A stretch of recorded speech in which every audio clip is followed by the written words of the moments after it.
عليك يا شفيع المذنبين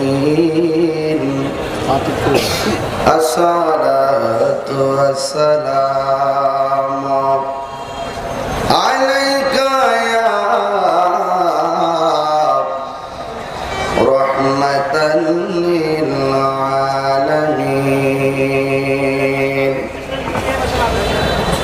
الحمد لله الحمد لله رب العالمين خالق السماوات والأرضين. الصلاة والسلام على من كان نبيا وآدم بين الروح والجسد.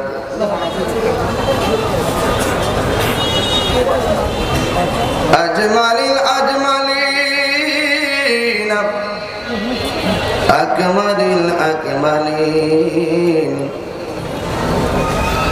وعلى آله وأصحابه وأزواجه وذريته وعلماء أهل السنة والجماعة أجمعين.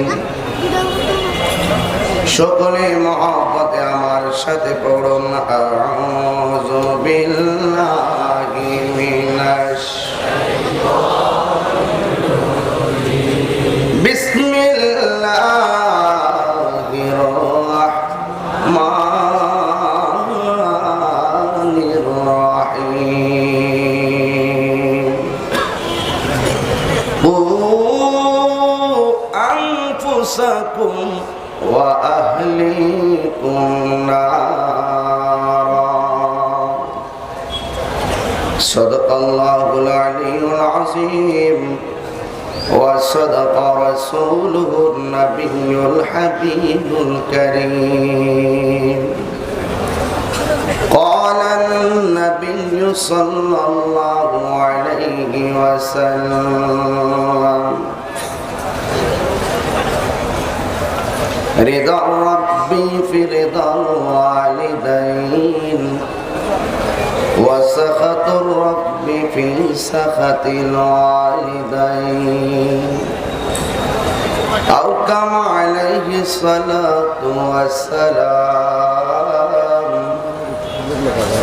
الجنة تحت أقدام الأمهات.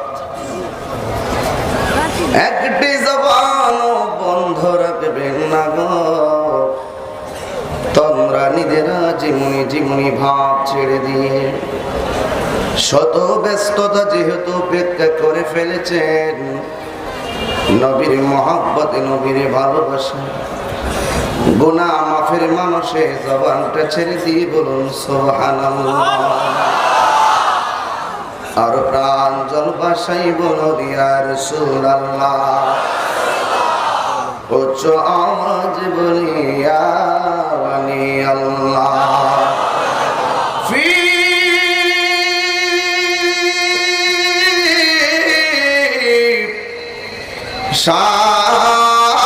শান হাবিবিহি আওয়াজ করে বলি আল্লাহু আকবার। ومعشوقه مخبرا وآمرا. سبحان الله. إن الله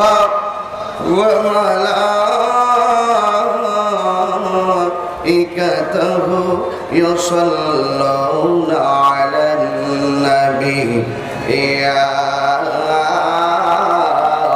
أيها الذين آمنوا صلوا عليه وسلموا تسليما.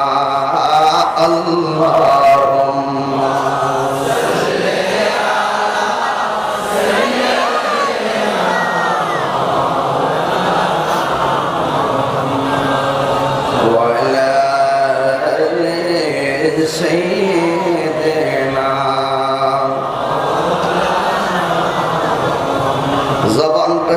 মুহাব্বতে পড়ি আল্লাহুম্মা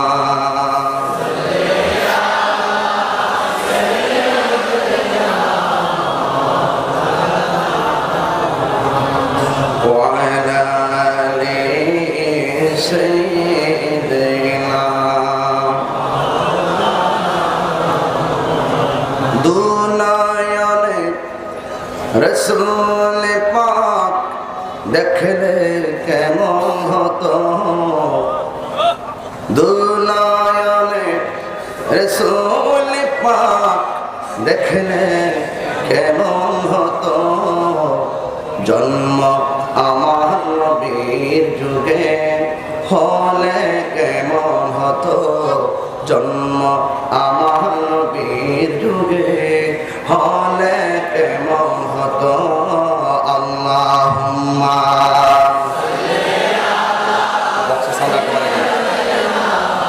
মাওলানা মুহাম্মদ ওয়া আলি সাইয়্যিদিনা দয়াল নবীর পিছে নামাজ পড়লে কেমন হতো দয়াল নবী পিছে নামাজ পড়লে কেমন হতো জন্ম আমার নবীর যুগে হলে কেমন হতো জন্ম আমার নবীর যুগে হলে কেমন হতো আল্লাহুম্মা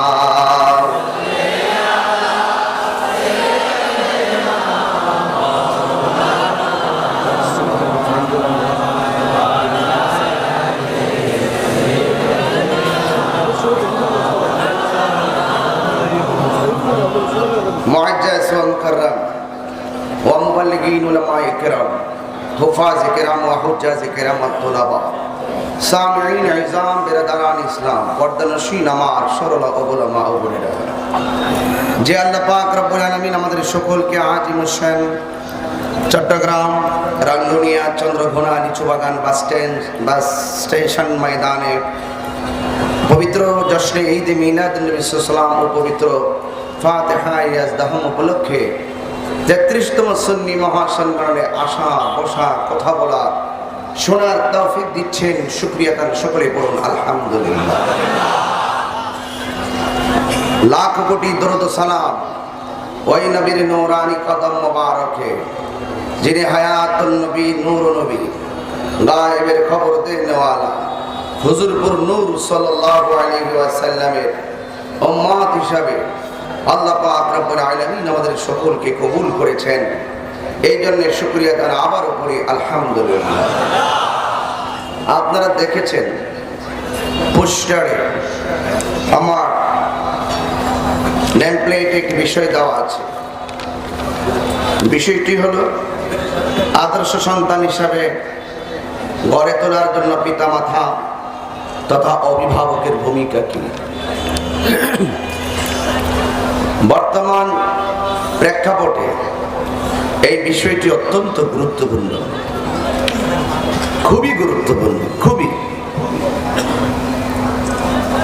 এটি এতই গুরুত্বপূর্ণ যেখানে যে বিষয়টার প্রতি প্রত্যেকটা কথা আমাদেরকে মনোযোগের সাথে শ্রবণ করে সমাজ এবং পারিবারিকভাবে বাস্তবায়ন করা অতীব জরুরি সেই মানুষে আমি একটি কোরআনের একটু আয়াতের কিয়দাংশ তিলাওয়াত করেছি হাদিস মুবারক থেকে আমি দুটি হাদিস পরিবেশন করেছি আল্লাহ পাকের দেওয়া সাধ্য সামর্থ্য শক্তি অনুযায়ী আমি চেষ্টা করব আমি আমার বিষয়ের উপরে কিছু কথা বলে আপনাদের কাছ থেকে বিদায় নিতে যেহেতু আমার আজকে আরেকটি প্রোগ্রাম আছে আমাকে অনেক দূর চলে যেতে হবে ঘন্টাখানেকের ভিতরে ইতি টানবো ইনশাআল্লাহ কিন্তু আপনাদের কাছে দুটি প্রস্তাব রইল এক মনোযোগ দিতে হবে দুই ধৈর্যশীল হতে হবে পৃথিবীতে যারা অধৈর্য হয়েছে এরা কখনো সাকসেস হতে পারেনি, কারণ তাড়াহুড়া করা শয়তানের কাজ, ধীরস্থিরতা ইমানদারের কাজ। যেই ব্যক্তি খুব তাড়াতাড়ি অনেক বড় হওয়ার স্বপ্ন দেখে সে খুব তাড়াতাড়ি তা থেকে বঞ্চিত হয়, আর যেই ব্যক্তি খুব ধীরে ধীরে এগোতে চেষ্টা করে আল্লাহ পাক তাকে সহায়তা করে, কারণ ধীরস্থিরতাকে আল্লাহ পাক খুব পছন্দ করে। আমাদের ইংরেজি শেখার জন্য স্কুল আছে, আরবি পড়ার জন্য মাদ্রাসা আছে, আবার মাদ্রাসায় ইংরেজি, বাংলা, ম্যাথমেটিক্স, আরবি সব বিষয় আছে। ধর্মীয় শিক্ষাটা সম্পূর্ণ দেওয়া হয় মাদ্রাসায়। স্কুল কলেজেও যদিও অ্যারাবিক অনেক বিষয়গুলো নেই, একটি অভিভাবক ইচ্ছা করলে স্কুলে পড়ুয়া তার সন্তানটাকেও আল্লাহর ওলি বানাইতে পারে। কিভাবে পারে? অভিভাবকের সাবধানতা আর সতর্কতার কারণে। যে অভিভাবক সন্তানের প্রতি যত অমনোযোগী, সন্তান তত পথভ্রষ্ট। আর যেই অভিভাবক আপনার সাউন্ড টান টান টান টান হার্ট, আজ ওয়াজ করতে আসছি, ওয়াজের মাইকের হিসাব আলাদা, এটা মাথায় রাখতে হবে। আপনাদের এলাকায় আসলে আমি মিল পাই না, গজল গেলে আবার মিল পাই, কিন্তু ওয়াজ করতে গেলে আমার খুব হার্ড মনে হয়। আমাদের এলাকায় 4টা প্রোগ্রাম করলে এত হার্ড হয় না, যেখানে একটা প্রোগ্রাম করলে যে হার্ড মনে হয়। এত লাগে না, এত কেন, এত পেসপুস কেন? আপনি একটার ভিতরে বক্স এবং সাউন্ড সেটিং করবেন, একটার ভিতরে। শুনুন, যেই সমাজের অভিভাবক যত সচেতন, যত অ্যালার্ট, ওই পরিবারের সন্তান তত সাকসেস, তত উন্নত। তার কাছ থেকে জাতি অনেক কিছু তারা আশা করে। আর যে অভিভাবক গাফেল, যে অভিভাবক গাফেল, অমনোযোগী সন্তানের প্রতি, মনে রাখবেন অভিভাবক হিসাবে আপনি যদি দায়িত্ব পালন না করেন আপনি কিন্তু বাঁচতে পারবেন না। আপনাকে আপনার দায়িত্ব সম্পর্কে হাসরের মাঠে জিজ্ঞেস করা হবে। আমি জানি মাতৃকৌলি হলো শিশুদের পাঠশালা। প্রথম শিক্ষাটা মায়ের কাছে সবচাইতে বড় শিক্ষা। আমার সমাজের কিছু হলেই কিছু বুঝে না, কেবলমাত্র 3-4 বছরে পদার্পণ করলেই কিন্ডার গার্ডেনের নাম নেওয়ার জন্য মাস্টাররাও আসে, স্যাররা আসে, ওরা সুন্দর করে ভর্তি করাই দেয়।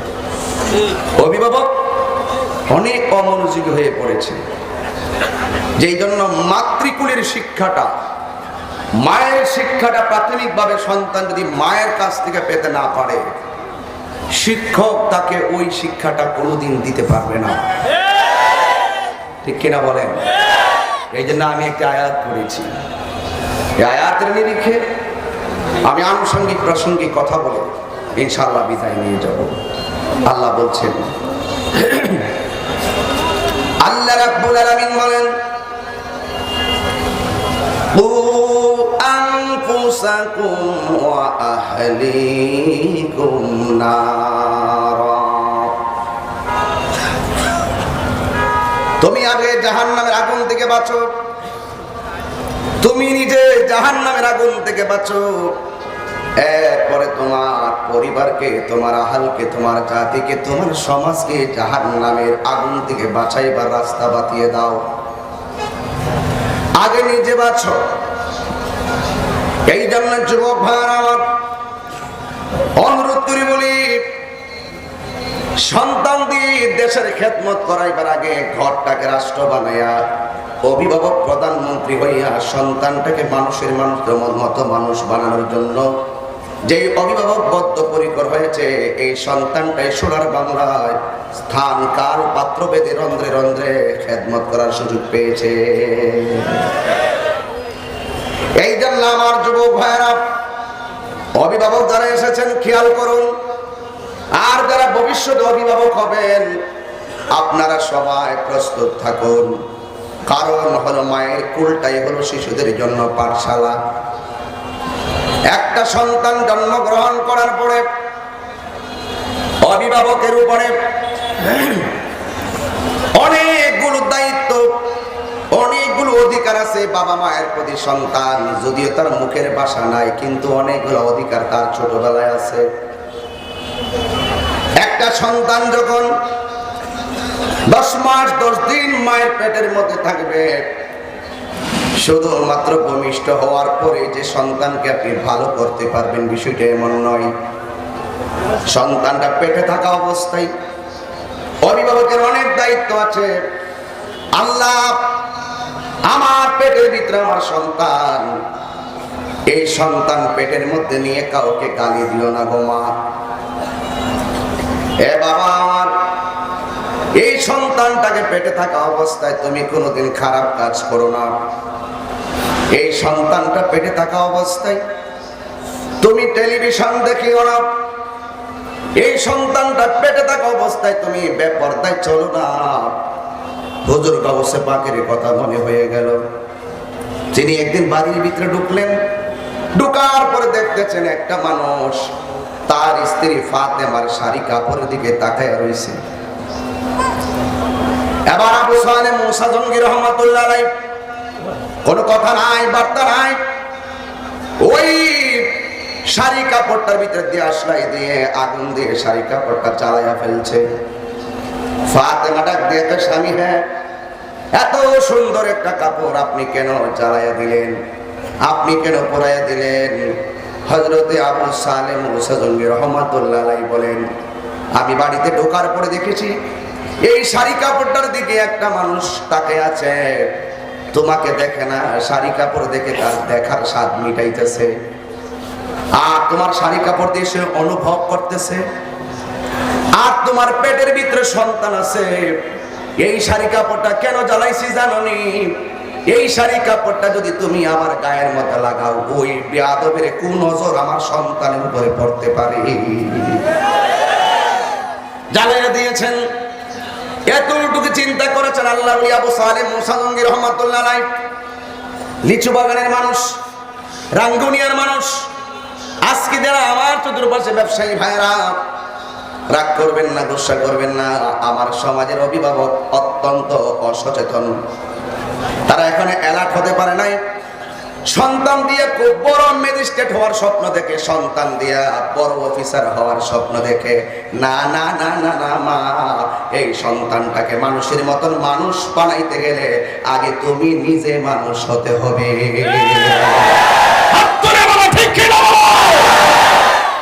আগে তোমাকে মানুষ হতে হবে, তোমাকে মানুষ হতে হবে, তোমাকে মানুষ হতে হবে।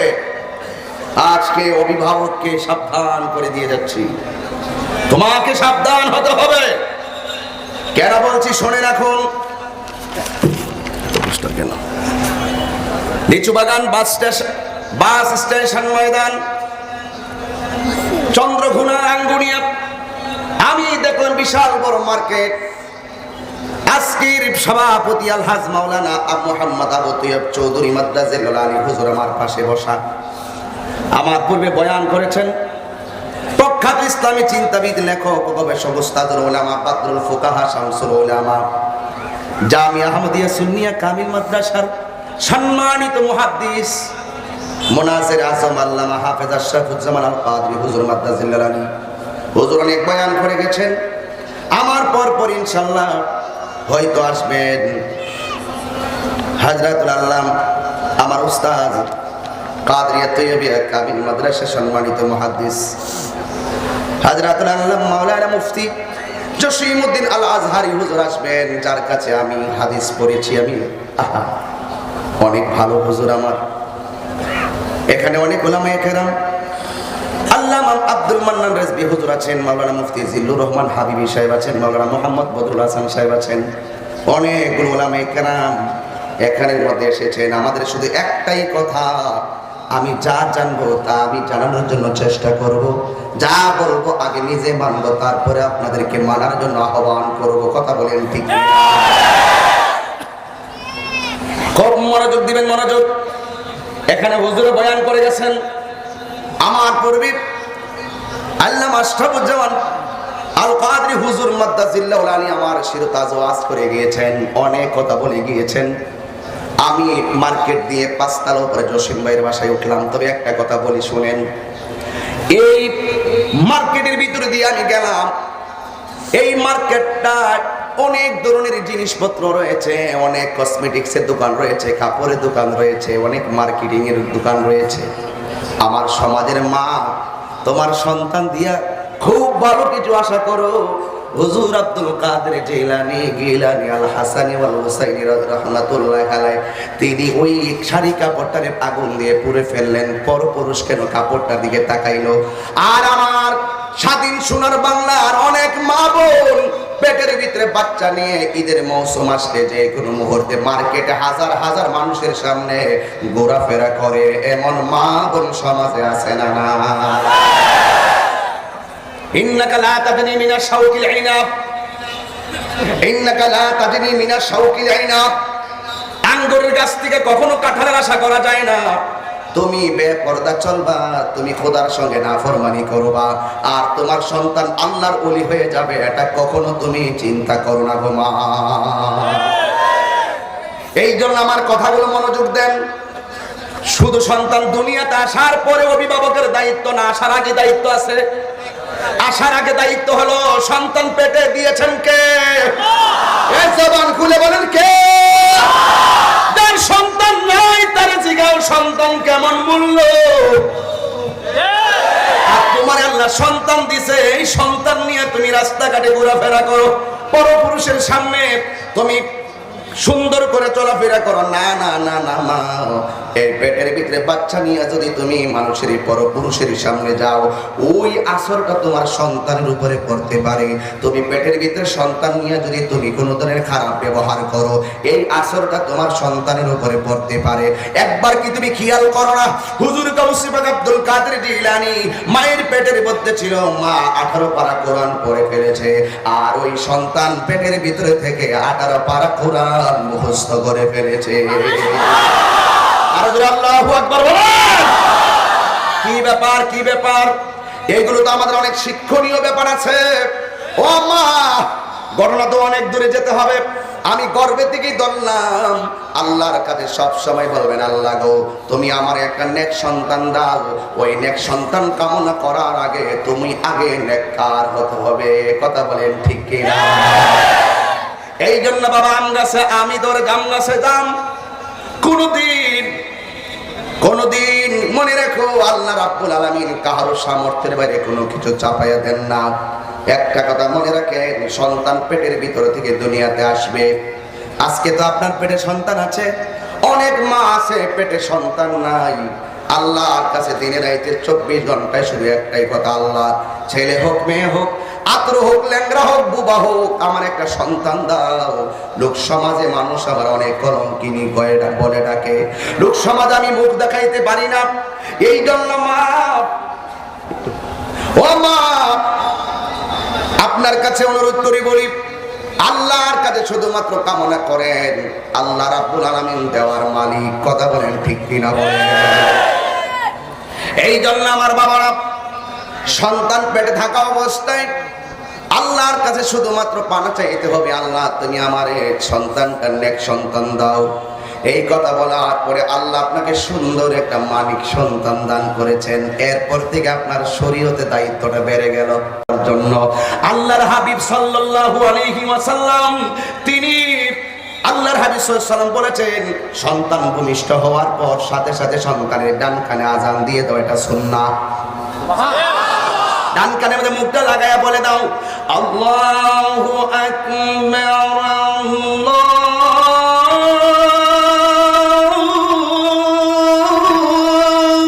আকবার। সন্তানের কানের মধ্যে আযান দিয়ে দাও, এটা হলো অভিভাবকের দায়িত্ব। এখন অভিভাবক যদি আযানটা না দেন, তাইলে তো শয়তান তার আসর করলো। ঠিক কি না বলো? একটা একটা করে মনে রাখতে হবে। আজকে থেকে এই দায়িত্বটা সারা জীবন মা বাবার ওয়াজ করেছি, আজকে হলো বয়ান উল্টা। মা বাবা সন্তান থেকে খুব বান্ডার আশা করে, মা বাবা সন্তান থেকে অনেক কিছু আশা করে, কিন্তু মা বাবার তো সন্তানের প্রতি দায়িত্ব আছে। এবার সন্তান হওয়ার পরে 1 নম্বর দায়িত্ব, সন্তানের কানের কাছে মুখটা লাগায় আজান দিবে।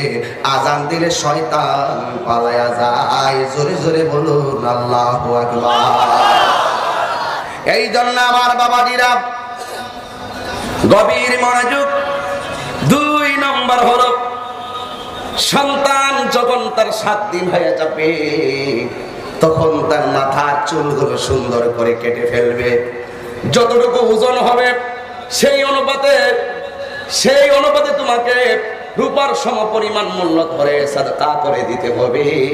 শুধুমাত্র তাই নয়, ওই সময় সন্তানের জন্য আকিকা করা সুন্নাত। কি হলো? আপনাকে আকিকা করে দিতে হবে। আপনাকে একেবারে ছোটবেলা থেকে বয়ান শুরু করলাম, কি দায়িত্ব আপনার দেখেন। সন্তানের পক্ষে কি মাথা কামানো সম্ভব? কথা কন না কেন? সন্তানের পক্ষে কি আকিকা করা সম্ভব? আকিকা করার দায়িত্ব কার? অভিভাবক যদি আকিকা না করে, এই সন্তানটা হাসরের ময়দানে মায়ের এগেইনস্টে দাঁড়ায়া যাবে। চিৎকার মেরে বলুন আল্লাহু আকবার। এই হলো সন্তানের 2 নম্বর অধিকার মা বাবার প্রতি। 3 নম্বর অধিকার কি জানেননি? 3 নম্বর অধিকার হলো, সন্তান আশা করে মা বাবা সন্তানের সুন্দর একটা নাম রাখবে। আমার নবী যেই সমস্ত সন্তানগুলোর নাম উল্টা পাল্টা রেখেছিল, আমার নবী তাদের নামগুলো পরিবর্তন করে ভালো ভালো নাম রেখে দিতে। একটা নাম ছিল আব্দুল উজ্জা। রাসূল বলেন এই নামটা ভালো না, আজকে থেকে তোমার নাম হলো আব্দুল্লাহ। আরো জোরে বলুন সুবহানাল্লাহ। এইভাবে আল্লাহর হাবিব অসংখ্য নামগুলো চেঞ্জ করে দিতেন, কারণ হাসরের ময়দানে সন্তানের নাম ধরে ডাক দেওয়া হবে। কথা বলেন না ঠিক না বেঠিক? এই হলো সন্তানের সুন্দর একটা নাম রাখতে হবে। দুঃখজনক হলো সত্য, আল্লাহর কাছে সবচেয়ে প্রিয় নাম হলো 2টা। প্রিয় নাম কি? সংখ্যাটা তুলে দাও। আল্লাহর কাছে প্রিয় নাম হলো 2টা। 1 নম্বর হলো আব্দুল্লাহ, আর 1 নম্বর হলো আব্দুর রহমান। এখন যদি কোনো ছেলের নাম রাখি আব্দুর রহমান, এটা বুড়া নাম, তো বুড়া মানুষের নাম, ভালো একটা নাম দেব। হ্যাঁ, যদি বলি বুলেট, ও ফাইনিসি, এরকম শুধু আধুনিক। মেয়ের নাম যদি বলেন আপনি রাম রাখো ফাতেমা, এটা বুড়া মানুষের নাম। যদি বলি নাম রাখো খাদিজা, এটা আরো বেশি বুড়া মানুষের নাম। মুরব্বি মনে হয় যদি বলে নাম রাখো টুইঙ্কেল, ঠিক আছে, ঠিক আছে না? নামের কারণে বহুত মানুষ আল্লাহ কাঠ করে দাঁড়াবে। এটা দায়িত্ব সন্তানের নয়। সন্তানকে ছোটবেলায় যেই নামটা রাখা হবে, সন্তান বড় হলে সেই নামে ঘরে উঠবে। এই জন্য সুন্দর একটি নাম বংশের প্রতীক, সুন্দর একটি নাম সমাজের প্রতীক, সুন্দর একটি নাম সন্তানের ভবিষ্যতের প্রতীক, সুন্দর একটি নাম সন্তানের ঈমানের প্রতীক। হাত তুলে বলুন ঠিক কিনা বলো।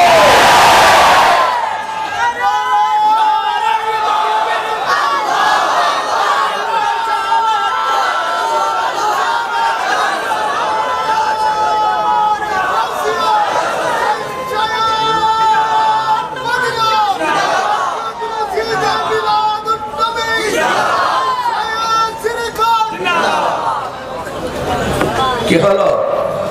কষ্ট হচ্ছে আপনাদের? বুঝতে অসুবিধা হচ্ছে? আমি কিন্তু একজনকে দাঁড় করায় বলবো, কয়টা বলছি তুমি বলো। 1 নম্বর সন্তানের কানে আজান দেওয়া। কথা বল না কেন? মনে থাকবো? সন্তানের কানে কি দেওয়া? 2 নম্বর সন্তানের মাথা। 3 নম্বর সন্তানের আকিকা। 4 নম্বর সন্তানের সুন্দর একটা নাম রাখা। 5 নম্বর কি যুবক ভাইরা আমার? 5 নম্বর হলো এই সন্তানটাকে তুমি খতনা করা। এই খতনাটা সন্তানের উপরে সুন্নাত ইব্রাহিম। এই সন্তানের খতনা করার দায়িত্ব অভিভাবকের আছে না না?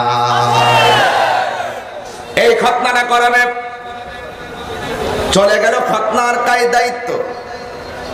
এই যুবক শুধুমাত্র তাই নয়, 6 নম্বর হলো যখন সন্তানটারে খতনা করাবে, যদি তার বয়সটা 7 হয়ে যায়, তখন তারে সুন্দর করে নামাজের জন্য শিক্ষাটা দিয়ে দেওয়া। কিসে শিক্ষা দেওয়া দাও? আর ওই নামাজের শিক্ষা দেওয়ার আগে কিছু খুঁটিনাটি শিক্ষা আছে। মা ঘরের ভিতরে বলবে, ও বাবা, আল্লাহ কয়জন? তাওহীদের শিক্ষাটা দিতে হবে, আল্লাহ একজন। কারণ সন্তান, প্রত্যেকটা সন্তান ছোটবেলা থেকে মায়ের শিক্ষাটা খুব মনে রাখে। স্কুলে যাওয়ার আগে মা সন্তানকে শিক্ষা দিবে, আল্লাহ কয়জন? কুল হুয়াল্লাহু আহাদ, আল্লাহুস সামাদ, লাম ইয়ালিদ ওয়া লাম ইউলাদ ওয়া লাম ইয়াকুল লাহু কুফুয়ান আহাদ। আল্লাহু আকবার। মা বলে দিবে, বাবা আমার আল্লাহ একজন। এরপরে বলবে আমাদের নবী হযরত মুহাম্মদ মুস্তাফা সাল্লাল্লাহু আলাইহি ওয়াসাল্লাম এই নামের উপরে কালিমাটা পড়াইয়া দিবে, লা ইলাহা ইল্লাল্লাহ মুহাম্মাদুর রাসূলুল্লাহ সাল্লাল্লাহু আলাইহি ওয়াসাল্লাম। নামাজ ওই আল্লাহ পাকের পরিচিতি শিক্ষা দিবে। নামাজে যাওয়ার আগেই এই শিক্ষাগুলো দিতে হবে। আল্লাহ একজন, আল্লাহর সঙ্গে কাউকে শরীক করা যাবে না। আল্লাহ ছাড়া কাহারও কাছে মাথা নত করা যাবে। সেজদা পাওয়ার মালিককে, আরে জেনে বলো, সেজদা পাওয়ার মালিককে। এই শিক্ষাটা আমার মা আমাকে ছোটবেলায় আমাকেও শিক্ষা দিয়েছেন। মা বলছিলেন, সালার মধ্যে বসায়া বলছিলেন, বাবা রে, আল্লাহ একজন, আল্লাহর সঙ্গে কাউকে শরীক করা যাবে না। দুঃখ লাগে, কষ্ট লাগে, আমার সমাজে বহুত মানুষ আছে যারা বলে আমরা নাকি মাজারে পূজা করি। সন্তানকে ছোটবেলা শিক্ষা দিবেন মাজার জিয়ারত করা সুন্নাত, ঠিক কি না বলো? সেজদা পাওয়ার মালিককে, আল্লাহ ছাড়া কারোর কাছে মাথা নত করা যাবে। এই জন্য যুবক, এই শিক্ষাটা অভিভাবক ছোটবেলায় সন্তানকে দিয়ে দিলে ভবিষ্যতে সন্তানের মস্তিষ্ককে পৃথিবীর কোন দলিল দ্বারা বিকৃত করতে পারবে না। এই শিক্ষাগুলোর মাঝে আরো আছে। কি আছে? নামাজে যাওয়ার আগে তো তুমি তাকে মসজিদে পাঠাইয়া দিতে হবে। কোরআন না জানলে তো নামাজ পড়তে পারবে না। এই কোরআনের ভিতরে প্রথম স্টেপ হলো কায়দা, দ্বিতীয় স্টেপ হলো আমপারা, তৃতীয় স্টেপ হলো কোরআনুল কারীম। তাকে বুঝাতে হবে তুমি আরবি পড়ো, A B C D E F G H I J K L M N O P Q R S T U V W X Y Z. Vowel হলো 5টি, কনসোনেন্ট বাকিগুলো এ ই আই ও ইউ। এইগুলো পড়াইলে আপনি পড়াইতে পারবেন, কিন্তু একটা সওয়াব পাবে না। কিন্তু ছোটবেলায় প্রথম সবকটা দিবেন কোরআন দিয়া। দেখবেন কোরআনের একটা অক্ষর পড়লে আমার আল্লাহর হাবিব বলেন তার আমলনামায় 10টা নেকি দান করে দিবে। এই কোরআনের শিক্ষা দরকার আছে না নাই? আর যেটা আছে না নাই? পৃথিবীতে ওই মানুষটা সবচাইতে উত্তম যেই ব্যক্তি কোরআন শিখে আবার আরেকজনকে শিখায়, ঠিক কি না? এই জন্য কোরআন আমরা চাই কি চাই না? এই শিক্ষাটা সন্তানকে ছোটবেলায় মা ঘরের মধ্যে দিয়ে দিবে। এই যে মায়ের সন্তানকে ছোটবেলায় কোরআন শিক্ষা দেয়, এই সন্তানকে পৃথিবীর কেউ গোমরা বানাইতে পারে না। কথা বলেন না, ঠিক কি না? আল্লাহ বলেন, ইন্না নাহনু নাযালনা যিকরা ওয়া ইন্না লাহু লাহাফিজুন। আল্লাহ বলে, এই কোরআন নাজিল করেছি আমি আল্লাহ। এই কোরআনকে হেফাজতের দায়িত্ব আমি আল্লাহর হাতে রেখে দিয়েছি। এই জন্য যুগে যুগে যুগে যুগে কোরআনে হাফেজরা কোরআনকে সিনার মধ্যে ধারণ করেছে। তাকে বুঝাতে হবে ছোটবেলায়, বাবা কোরআন পড়লে নামাজ পড়তে পারবা। নামাজ পড়তে গেলে তাশাহুদ আছে না নাই? দরুদ শরীফ আছে না নাই? দোয়া মাসুরা আছে না নাই? নামাজের দোয়া কুনুত আছে না নাই? এই শিক্ষাগুলো 7 বছর কেন, 7 বছর আগেই সন্তানকে দিতে হবে। এরপরে মসজিদে যাওয়ার জন্য তাকে আহ্বান করতে হবে, ঠিক কিনা বলো? আর আমার দেশের ভিতরে উল্টা, কোরআন শিখাইতো না, ধর্ম বুঝাইতো না, আল্লাহ চিনাইতো না। 7 বছরের পর 10 বছরের পরে কে নামাজে যা। পরে অভিভাবক আছে নামাজের টাইমে দোকানে বসে বসে টেলিভিশন দেখে, আর সন্তানও নামাজ পড়ে না, বন্ধু বান্ধব নিয়ে খেলা করে। যেমন কর্ম তেমন ফল। কথা বলেন ঠিক কিনা? তাকে কোরআন শিখাইয়া দেন। আবার রাতের বেলা আপনি তাকে শিক্ষা দিবেন কি? বলবেন যে বাবা খাবার আগে কি দোয়া পড়তে হয়? ঠিক কিনা? হ্যাঁ বাবা, পায়খানাতে ঢোকার সময় কি দোয়া পড়তে হয়, বের হওয়ার সময় কি দোয়া পড়তে হয়, পানি কোন হাতে পান করতে হয়, দাঁড়িয়ে পানি পান করলে কি হয়, এই শিক্ষাগুলো স্কুলের হুজুর স্যাররা দিবে না, মাদ্রাসার শিক্ষকরা দেওয়ার সময় নাই। এই শিক্ষাগুলো একজন অভিভাবককে দেওয়া লাগবে। কথা বলেন ঠিক কিনা? বাবা হলো খেলার বন্ধু, মা হলো মায়ার বন্ধু। এই দুইটা বন্ধুর মাঝখানে সন্তানটারে রেখে দিয়ে ঘুমায়া ঘুমায়া অনেক ছেলেরা, অনেক অভিভাবকের ইতিহাস এমন পাওয়া যায়। অনেক অভিভাবক সন্তানরে ঘুম পাড়াইতে যাইয়া গান গায়, অনেক সন্তানকে ঘুম পাড়াইতে যাইয়া এইভাবে ঘুম পাড়ায়, আম পাতা জোড়া জোড়া, মারবো চাপো চড়বে গোড়া, ওরে আগডুম বাগডুম গুড়া দিল রাজে ডাক ডোলে এই সেই ড্যাং ড্যাং।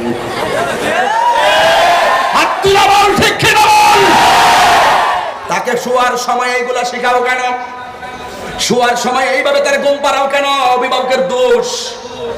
অভিভাবকের দোষের কোনো অভাব নাই। কয় হুজুর ছোটবেলা কি পড়াইতাম, কি বুঝাইতাম, বহুত অভিভাবকের ইতিহাস কান দিয়া দেখলাম, সন্তানকে ভাত খাওয়াইতে যায় বিসমিল্লাহ বইলা খাওয়াইবো, কিন্তু তা না, সন্তানকে ডান হাতে খাওয়াইবার আমার রাসূল বলেন সন্তানকে অনেকগুলো অভ্যাস অভিভাবক করতে হবে। এর মধ্যে খাওয়াইবার অভ্যাস, ডান হাতে খাওয়ার অভ্যাস করতে হবে। আমার অভিভাবকরা অনেক অসচেতন। অভিভাবক কি কই জানেননি? কই হুজুর আমার সন্তান এমনি ভাত খায় না, কার্টুন লাগাইলে খায়, মোবাইল না দিলে ভাতই খায় না। এইটা কি মোবাইল কি পুরা জন্ম থেকে দেখছে মোবাইল? এই মোবাইল তুমি দেখছো, অভিভাবক দেখেছো। এখন বর্তমান প্রেক্ষাপটে প্রত্যেকটা অভিভাবক যখন টেলিভিশনের প্রতি নেশা হয়ে গেছে, সন্তান ওই কার্টুন দেখার জন্য পেশা হয়ে গেছে, পড়তে মনে চায় না, কার্টুন দেখতে চায়, কার্টুন দেখে দেখে তার স্মৃতিশক্তির মেধা শক্তিকে লোপ করে ফেলতেছে। হাত তুলে বলেন ঠিক কিনা বলে? তোমাকেই বলছি মা, তোমার অনেক দায়িত্ব আছে, অনেক দায়িত্ব আছে। যদি সন্তানের প্রতি আপনার অনেক দায়িত্ব আছে। এই খুঁটিনাটি দায়িত্বগুলো জাস্ট আমি স্মরণ করে দিচ্ছি, আপনারা কিন্তু এগুলো জানেন। অনেক সময় আজকেও একজন ছেলে আসছিল আমার পাশে ছবি তোলার জন্য, ছোট্ট ছেলে, তার অভিভাবক ছিল আমার পাশে, এসে বলতেছিল হুজুর দোয়া করি আল্লাহ যেন এই সন্তানটাকে যেন আপনাদের মতো যেন এইভাবে যেন ওয়াজ মাহফিল করতে পারে। মায়ের স্বপ্ন তো স্বপ্ন দেখা ভালো। যে কোনো অভিভাবক সন্তানকে নিয়ে হওয়ার আগে স্বপ্ন দেখে ডাক্তার বানাবো, হওয়ার আগে স্বপ্ন দেখে ইঞ্জিনিয়ার বানাবো, এগুলো বানাইতে গেলে আপনি অভিভাবককে আগে একটি মহাবিদ্যালয় হতে হবে। কথা বলেন না কেন? ঠিক কি? মানে বিষয়টা খুব সামাজিক বিষয়, এই জন্য আমি খুব ঘাটে ঘাটে কথাগুলো বলে দিয়ে যাই। 7 বছর হলে তার সমাজের জন্য আহ্বান করতে হবে, এরপরে 10 বছর হলে মৃদু প্রহার করতে হবে, তাকে আঘাত করতে হবে। যাও মসজিদে যাও, নামাজ পড়া ফরজ করেছেন কে? তাকে বোঝাতে হবে নামাজ না পড়লে হাসরের ময়দানে নামাজের হিসাব গ্রহণ করবেন কে? আল্লাহ রাব্বুল আলামিন নামাজের হিসাব গ্রহণ করবেন। সর্বপ্রথম নামাজের হিসাব হবে, এইভাবে অভিভাবকগুলো তাকে সচেতন করবেন। ওই যুবক ভাই কেমন সচেতন করবেন দেখেন। হযরতে ইমাম মালিক রহমাতুল্লাহ আলাইহির আমলের একটা ঘটনা মনে হয়ে গেল। হযরতে ইমাম মালিক রহমাতুল্লাহ আলাইহি বলেন, আব্দুর রহমান নামে এক মুজাহিদ এক জিহাদের মধ্যে রওনা দিয়েছে। সুবহানাল্লাহ। আল জিহাদু মাজিন ইলা ইয়াউমিল কিয়ামা, জিহাদ কিয়ামত পর্যন্ত অব্যাহত থাকবে। সবচেয়ে বড় জিহাদ হলো নফসের সঙ্গে জিহাদ করা। ওই মুজাহিদ সে যখন যুদ্ধের ময়দানে যাবে, তখন তার পেটের ভিতরে একটি বাচ্চা ছিল, স্ত্রী পেটের ভিতরে বাচ্চা ছিল। এই বাচ্চাটা পেটের ভিতরে থাকা অবস্থায় তার স্ত্রী প্রেগন্যান্সি হামেলা ছিল। ওই আব্দুর রহমান স্ত্রীকে ডাক দিয়া কয়, শোনো না, দিনের জন্য আহ্বান এসেছে, দিনকে রক্ষার জন্য আহ্বান এসেছে, আমি আর ঘরে বসে থাকতে পারবো না, আমাকে বিদায় দাও, আমি যাব জিহাদ করার জন্য যুদ্ধের ময়দানে।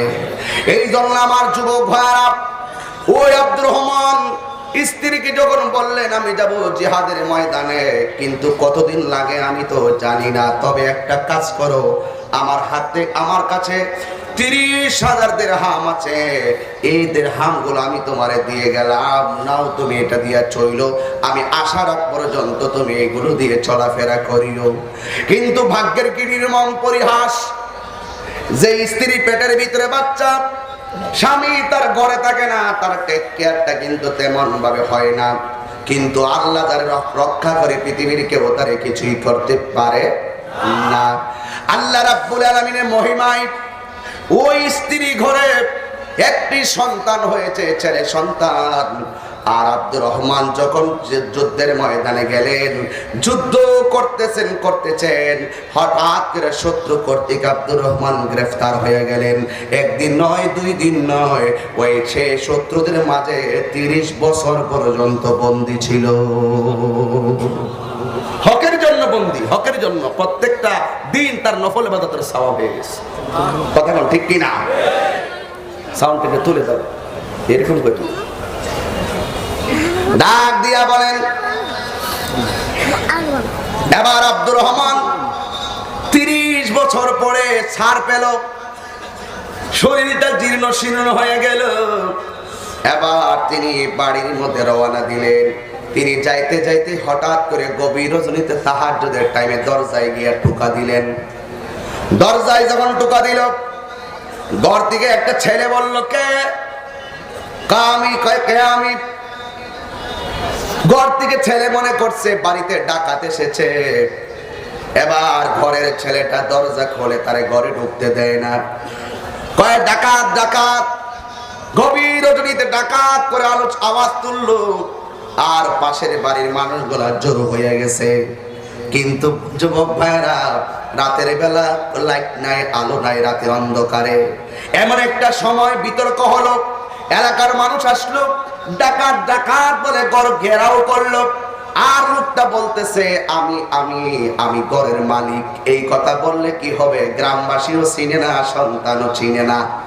এই ছেলেটাকে নাই ডাকাতি করতে আসছে। হঠাৎ করে এই লোকটা ধাক্কা ধাক্কি করে গ্রামের হাতে তাকে তুলে দিল। আর ছেলেটা হঠাৎ করে শুনলেন মসজিদের ভিতরে আজান হচ্ছে, আসসালাতু খায়রুম মিনান নাওম।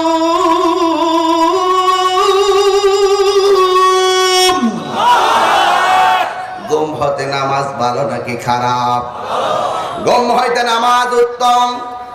এই আওয়াজটা শোনার পরে সন্তানটা তর্ক বাদ দিয়া দিলেন, একটা দৌড় মারলেন, মসজিদের ভিতরে চলে গেলেন। আর এই দিক দিয়ে গ্রামবাসী ডাকাত মনে করে তারে ধরলো। হঠাৎ করে ঘর থেকে মহিলা একটা বের হলো। বের হওয়ার পরে কয়, ও গ্রামবাসী, এটা অন্য কেউ নয়, এটা তো আমার স্বামী, যে যুদ্ধের জন্য 30 বছর আগে গিয়েছিল। আজকে যুদ্ধ থেকে বাড়ির মধ্যে ফিরেছে, মনে হয় কোনো মুসিবতের মধ্যে ছিল। আমার কাছে তো কোনো খবর ছিল না। স্বামী, হ্যাঁ আসেন। স্বামীটা দিয়ে কয়, হ্যাঁ স্ত্রী, তুমি কি শোনো না, মসজিদে আজান হয়েছে, আমি মসজিদের ভিতরে নামাজে যাইতেছি, আমি তোমার কাছে পরে এসে কথা বলবো। আর জোরে জোরে বলুন সুবহানাল্লাহ। আমি তোমার সাথে পরে কথা বলবো। এই কথা বলে তিনি মসজিদে চলে গেলেন। মসজিদে যাওয়ার পরে নামাজ আদায় করলেন। নামাজের পর তিনি একটু বসলেন, অনেক ক্লান্ত শান্ত। মসজিদ আগে যেমন ছিল তেমন মসজিদ নেই, মসজিদ অনেক উন্নত হয়ে গেছে, কিন্তু নিজের বাড়িটা যেমন ছিল এমনই রয়ে গেল। কিন্তু লোকটা যখন মসজিদে গিয়া বসলেন, বসার পর তিনি দেখতেছেন নামাজের পর কেউ মসজিদ থেকে বের হয় না। অনেকগুলো মসজিদ থেকে মানুষ আবার এই মসজিদে আসতেছে। জিজ্ঞেস করা হয়, কি ব্যাপার, আপনারা নামাজ পড়ছেন অন্য মসজিদে, আমরা এই মসজিদে নামাজ পড়েছি, এই মসজিদ থেকে কেউ বের হচ্ছে না, আপনারা অন্য মসজিদ থেকে কেন আসতেছেন? কই আপনি কেডাই? কয় আমার পরিচয়টা পরে বলি। তোমরা নামাজের পরে এমন ভাবে কেন মসজিদটা গ্রাউ করতেছো? ওই মসজিদের মুসল্লিরা ডাক দিয়ে, কেন আপনি কি জানেন না এই মসজিদের ভিতরে একজন ওয়াইজিন আছে, একজন বান্দা আছে, তার আলোচনা শুনলে আমাদের অন্তরটা নরম হয়ে যায়, তার আলোচনা শুনলে চোখের পানি ধরে রাখা যায় না। যুবকের দল, এ আমার আঙ্গুরিয়ার বন্ধু, আপনারা বলেন ইজ্জতের মালিক কে? আল্লাহু লা ইলাহা ইল্লা হুয়াল হাইয়ুল কাইয়্যুম।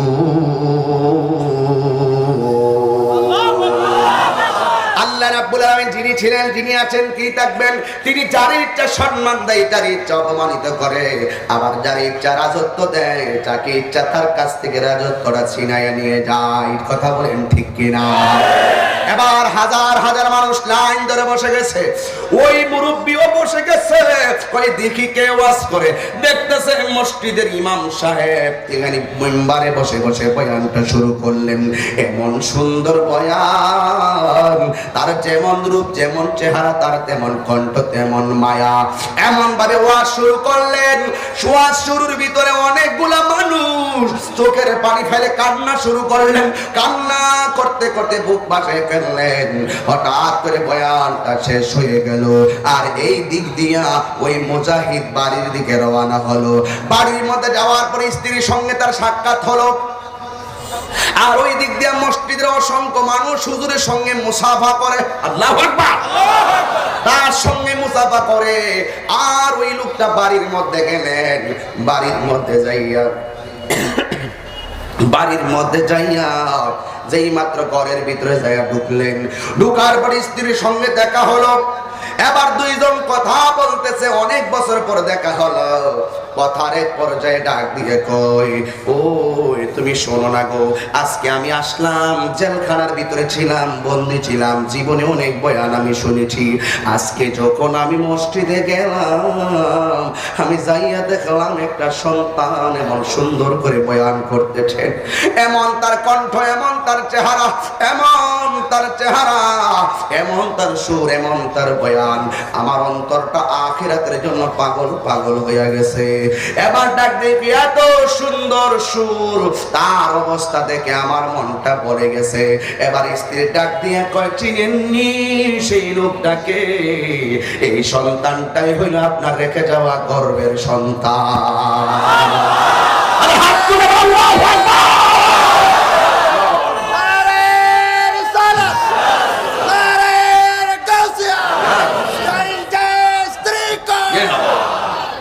আল্লাহু আকবার বলেন, আর জবান খুলে করে আল্লাহু আকবার। এবার ডাক দিয়া কয়, শুনো গো, আমার সন্তান যদি এটা হবে, তারে এমন আলেম বানাইলা কেমনে, তারে এত প্রতিষ্ঠিত করলা কেমনে, তাকে এত পজিশনে নিলা কেমনে, এত উচ্চ শিক্ষা দিলা কেমনে? এবার স্ত্রীটা ডাক দিয়ে কই, স্বামী গো, আপনি আমার খরচের জন্য যে টাকাগুলো দিয়া গেছেন, এই টাকা দিয়ে আমি দুনিয়াদারি করি নাই গো স্বামী আমার। এই টাকা দিয়ে আমি কোনো আনন্দ উল্লাস করি নাই, এই টাকা দিয়ে আমি কোনো রং তামসা করি নাই। আমার সমস্ত টাকাগুলো খরচ করেছি আমার আপনার রেখে যাওয়া গর্বের সেই সন্তানের জন্য। আমি তিলে তিলে তিলে তিলে তিলে তিলে তিলে তিলে আপনার যে আপনার জায়গাটা, আমার জায়গাটা, এমন ভাবে সন্তানের প্রতি টেক কেয়ার করেছি, আমার আল্লাহ এই সন্তানের প্রতি রাজি হইয়া গেছে। এ আমার আঙ্গুলিয়ার মা, স্বামী টাকা পাঠাই, টাকাটা কোন রাস্তায় ব্যয় করো। যত টাকা আছে নিজের অলংকারের জন্য নয়, যত টাকা আছে জমি জমা রাখার জন্য নয়। তুমি মনে রাখো, তোমার বাড়ি আছে একটা সম্পদ, তোমার জমিন আছে একটা সম্পদ, তোমার ব্যাংকে টাকা আছে একটা সম্পদ, সব চাইতে বড় সম্পদ হলো একটা। কথা বলেন ঠিক কি না বলেন? দলিল দলিল দলিল দলিল। ইয়াশফা ক্বালা নবী সাল্লাল্লাহু আলাইহি ওয়াসাল্লাম, ইয়াশফা ইয়াউমাল কিয়ামাতি সালাসাতুল আম্বিয়া থুম্মাল উলামা থুম্মা শুহাদা। হাশরের ময়দানে তিন ধরনের মানুষ আল্লাহর আদালতে কথা বলবে। এক নম্বর নবী রাসূলগণ, দুই নম্বর হলো শহীদগণ, তিন নম্বর হলো আলেমগণ। কোরআন শরীফের মধ্যে আছে, আল্লাহকে সবচাইতে বেশি ভয় করে বান্দাদের মধ্যে আলেমরা। এই জন্য আমি আমার নবী আপনার নবী বলেছেন, তুমি নিজে আলেম হও। যদি তুমি আলেম হতে না পারো, আলেমের সঙ্গে তুমি সম্পর্ক, তোমার সন্তানকে আলেম বানাও। তোমার সন্তানকে যদি আলেম বানাতে না পারো, তাহলে আলেমের সঙ্গে তুমি সম্পর্ক করো। এই জন্য আলেম কাকে বলে? যারা আল্লাহ এবং রাসূলকে মানার মতো মানে, যারা চরিত্রবান, এরাই হলো আলেম। কথা বলেন ঠিক কিনা? এই জন্য কোরআন সুন্নাহর আলোতে যারা আলোকিত, এরা নূরুন আলা নূর। ঠিক কিনা বলেন? এই জন্য যুবক আমার অনুরোধ করে বলি, ওই লোকটা ডাক দিয়ে কই স্ত্রী গো, তোমার জন্য আমি কি দিব? আমার দেওয়ার কিছু নাই। স্বামীটা চোখের পানি ফালায় কান্না শুরু করে দিলেন। বন্ধুরে, সন্তানের জন্য বাবা চোখের পানি ফেলে দিলেন। এখন আপনার রাঙ্গুনিয়ার মানুষ বলেন, এই চোখের কান্নাটা কি আনন্দের কান্না নাকি দুঃখের কান্না? কিছু কিছু ছেলে আছে পরীক্ষা পাস করলে কান্দে, আবার কিছু কিছু ছেলে আছে পরীক্ষা ফেল করলে কান্দে। দুই কান্নার পানির মধ্যে পার্থক্য আছে না নাই? একটা হলো সুখের কান্না আর একটা হলো দুঃখের কান্না। এবার ইন দি মিন টাইমে ওই সন্তানটা বাড়ির মধ্যে আসলেন, আসার পরে দেখতেছেন লোকটা ঘরের ভিতরে। সন্তান ডাক দিয়া কয়, আম্মা তুমি একটা পরপুরুষের সামনে কেমনে বসে আছো? এবার বাবা বুঝতে আর বাকি নাই, আমার পোলা যা শিখছে সব অরিজিনাল। কথা কোন ঠিক কিনা? মা ডাক দিয়া কয়, বাবারে ও বাবা, তোর না তোর বাবার গল্প কইছি, এতদিন শোনাইছি তোর বাবা দিনের জন্য শহীদ হয়ে গেছে, আমি জানি না কি আছিল। এতদিন বলছি তোর বাবা বড় দিনের জন্য পাগল ছিল, এতদিন তোরে বলছি তোর বাবা বড় দিনের জন্য আশিক ছিল, হকের জন্য পাগল ছিল, কোরআনের জন্য পাগল ছিল। তোর বাবা মনে হয় শহীদ হয়ে গেছে, কিন্তু ওই শাহাদাতের স্পিরিট নিয়ে তুইও কিন্তু আল্লাহর প্রেমে বিভোর হয়ে গেছ। আজকে যারে দেখতেছ এ অন্য কেউ না, ইনি হলো তো। এখন সন্তানকে কোরআন শিক্ষা দিলে লাভ আছে না নাই? কথা বল, লাভ আছে না নাই? সন্তানকে কোরআন শিক্ষা দিলে কেমন লাভ শুনেন। ঈসা নবীর কথা মনে হয়ে গেছে। ঈসা আলাইহিস সালাতু ওয়াস সালাম তিনি কুরুস্তানের পাশ দিয়া যাইতেছেন। এই বন্ধু, ও বন্ধুরে আমার, ঈসা নবী গুরুস্তানের পাশ দিয়া যাইতেছেন। হঠাৎ করে দেখলেন তার উম্মতের একটা কবরের ভিতরে দাউ দাউ করে আগুন জ্বলতেছে। দাউ দাউ করে কবরের ভিতরে আগুন জ্বলে। উম্মতের কবরে যদি আগুন জ্বলে নবীর কাছে ভালো লাগে না খারাপ লাগে? মুরগির বাচ্চা যদি ছিলে থাবা মাইরা লইয়া যায়, মুরগির কাছে কি ভালো লাগে না খারাপ লাগে? আরে বাবা, আমার নবী উম্মতের যখন কষ্ট দেখেছেন, আমার নবী অনেক উম্মতের জন্য কেঁদেছেন। এবার ঈসা নবী দেখলেন তার উম্মতের কবরের ভিতরে আযাব হইতেছে, জাহান্নামের আগুন দাউ দাউ করে জ্বলতেছে। এবার তিনি আগুন দেখে বাড়িতে গিয়ে শুইলেন। ঈসা নবী রাতের বেলা ঘুম হয় না। এবার ঘুম না হওয়ার কারণে সকালবেলা তিনি উঠলেন। ওইটা মনে মনে ভাবেন, আমার উম্মতের কবরের ভিতরে আগুন দেখে আমার সহ্য হয় না। ও বন্ধু, এবার ঈসা নবী আবার দ্বিতীয়বার সকালবেলা কবরটা দেখার জন্য গেলেন। যেই মাত্র কবরটা দেখতে গেলেন, দেখার জন্য যখন গুরুস্থানে গেলেন, গুরুস্থানে যাইয়া দেখতেছেন যে এই কবরটা আগের দিন জাহান্নামের আগুনে দাউ দাউ করে জ্বলতেছে। পরের দিন যাইয়া দেখতেছে এই কবরটা জান্নাতের বাগান হয়ে গেছে। আপনারা মনে হয় ঘুমায়া গেছেন, ঘুমে গেছেন। উচিত কথা বললেই তাহেরি ভালো না। এখন অনেক অভিভাবক আমার প্রতি খুব বেজার। ওই হুজুরের ছোট্ট একটা মানুষ অভিভাবককে শাসন করতেছে। আরে বাবা, আমি নিজে তো অভিভাবক, আমার এক ছেলে এক মেয়ে, আলহামদুলিল্লাহ আলহামদুলিল্লাহ মারহাবা। আঙ্গ দেশে হুজুর মেয়ে যদি হয় একটা জায়গা দুইটা রাগ করে, এর কপালে শনি আছে, এ রাগ করে। কই দুইটা মেয়ে হয়েছে, সামনে দিয়ে হেঁটে ছেলে নিয়ে হয়, লাস্টে যায় দেখতেছে হিডো মেয়ে হয়েছে। এবার স্ত্রী স্বামীকে দোষে, স্বামী স্ত্রীর দোষে। তোমার লাগবে ওইটা, স্ত্রীকে তোমার লাগবে। এরা অনেক বেজার, অনেক বেজার। আই সর্বনাশ, এমন বেজার। মুসা নবী আল্লাহরে জিজ্ঞাসা করছিল, আল্লাহ তুমি যখন খুশি হও তুমি কি করো? মুসা নবী বলছিল, ও আল্লাহ তুমি যখন খুশি হও তুমি কি করো? আল্লাহ বলছিল, হে মুসা রে, আমি যখন খুশি হই আমি দুনিয়ার জমিনে মেহমান, মানুষের বাড়িতে মেহমান পাঠাই। ও আল্লাহ যদি আর চাইতে বেশি খুশি হও, আল্লাহ ডাক দিয়ে কয়, এ মুসা, আর চাইতে আমি বেশি খুশি হলে আমি জমিনে বৃষ্টি নাজিল করি। এদিকের মানুষগুলো খুব বেজার। আপনারা বলেন সুবহানাল্লাহ, হাত তুলে বলুন সুবহানাল্লাহ। আপনাদের যে কি খাবার আছে এটাও আমি জানি, আমার কাছে সব ওয়াজি আছে। আমার বিষয় দিছে আমি যাতে ডাইনে বামে না যাই আর কি। আমি বুঝি তো কোন কারণে কোন জায়গায় কোন বিষয় দেয়। তবে এখন যে কথাগুলো বলতেছি এটা গুরুত্বপূর্ণ কথা। গড় ঠিক, সমাজ ঠিক। কথা কন না কেন? আস্তে।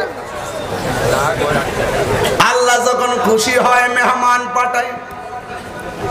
মুসা নবীকে আল্লাহ এর চাইতে যদি বেশি খুশি হও তুমি কি করো? আল্লাহ বলে আমি জমিনের মধ্যে বৃষ্টি নাজিল করি। ও আল্লাহ, এর চাইতে যদি বেশি খুশি হও তুমি কি করো? আল্লাহ বলে সব চাইতে যখন বেশি খুশি হয় আমি সংসারে কন্যা সন্তান দান করি। আর জোরে কই দিব সুবহানাল্লাহ। এই জন্য আমার প্রথম মেয়ে মারা।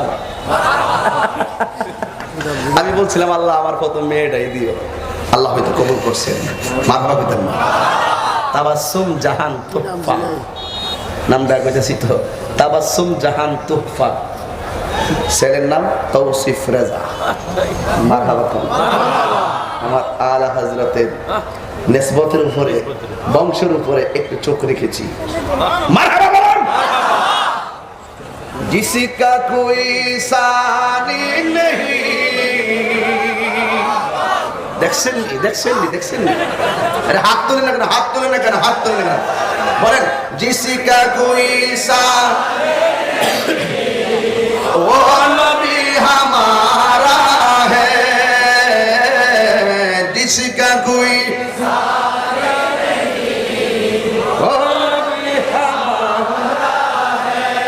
বাবা একটু টান দিছি বলে 500 টাকা এসে বসছে। এমন জানলো আমি শুধু এতক্ষণ 20টা গজল গায়ে দিলাম পরে টাকা দিয়ে গইনা পকেটে বেরো লই আবার জেলে। এটা হলো বকশিশ। এটা কি হাদিয়া? এটা হলো মহব্বত। কথা বলেন ঠিক কিনা বেঠে? ইশকে মহব্বত, ইশকে মহব্বত। মারহাবা বলেন ঠিক কিনা? লাম ইয়াতি নাযিরু কাফি নাযারিল মিসলে তো না पैदा जाना। लम याति नाज़िरु काफी नज़रिल मिसले तो ना। মারহাবা বলবেন না? আর দেখেন না মারহাবা।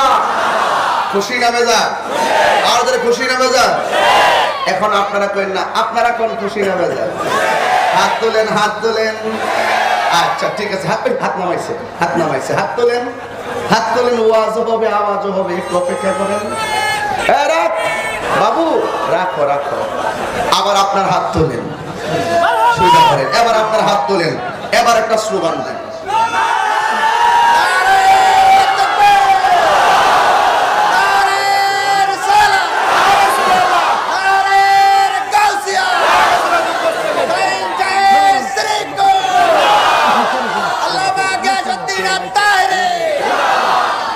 আল্লাহু আকবার বলেন।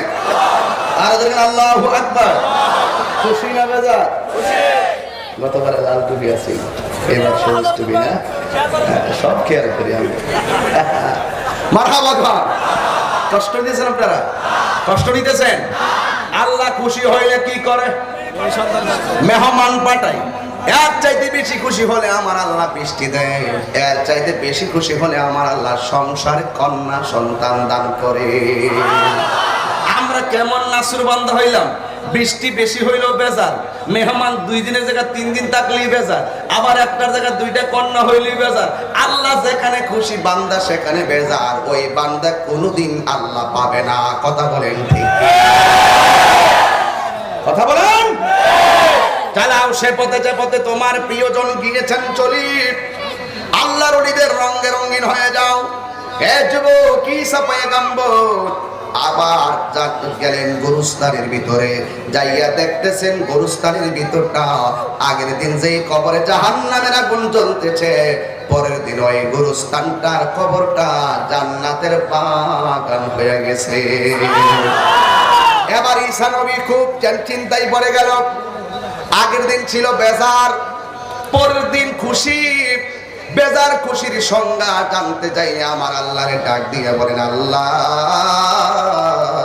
ও আমার আল্লাহ গো, আগের দিন দেখলাম গোরস্থানের কবরটা, আমার উম্মতের কবরটা জাহান্নামের আগুন জ্বলতেছে।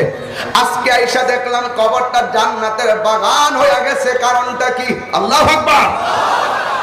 ডাক দিয়া বলেন, ও ঈসা রে, এই লোকটা যে মারা গেছে, মারা যাওয়ার সময় তার স্ত্রীটা প্রেগন্যান্সি ছিল, গর্ভবতী ছিল।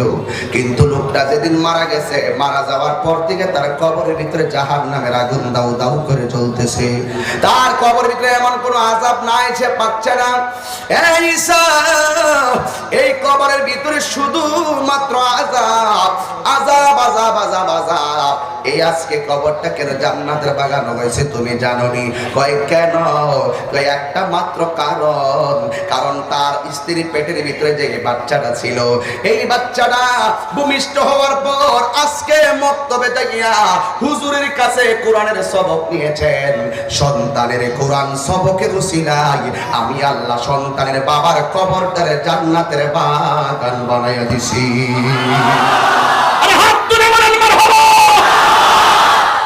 সন্তানের দোয়া মা বাবার জন্য উপকার আছে না নাই?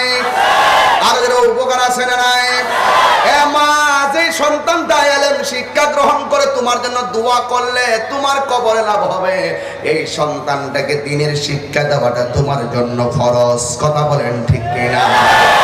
মানুষ মারা গেলে তার আমলের দরজা বন্ধ হয়ে যায়, কিন্তু তিন ধরনের সওয়াব কবরের ভিতরে চাইতে থাকে। এক নম্বর সাদাকায়ে জারিয়া, দুই নম্বর এমন ইলম যা দ্বারা মানুষ উপকৃত হয়, তাই এমন ইলম মানুষকে শিক্ষা দিয়ে গেছে। তিন নম্বর হলো নেক সন্তান, যেই সন্তান তার জন্য দোয়া করবে। জোরে কি সুবহানাল্লাহ বলবেন না?